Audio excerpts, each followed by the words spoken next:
ఈరోజు సాంబార్ పొడి ఎలా చేయాలో చూద్దాము. 2 గుప్పెళ్ళు ధనియాలు తీసుకొని దాన్ని సన్నటి సెగ మీద వేయించాలండి.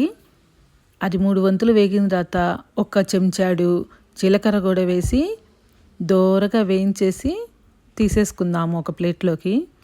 ఇప్పుడు 1 గుప్పెడు పచ్చిశనగపప్పు, 1 గుప్పెడు మినపప్పు,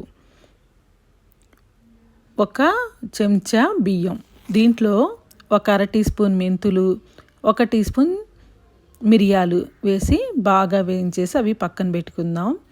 ఇప్పుడు 1 గుప్పెడు కందిపప్పు, 4 గుంటూరు మిర్చి, 1 5-6 వేడిగా వేసుకోండి కాశ్మీర్ చిల్లీ అన్నమాట.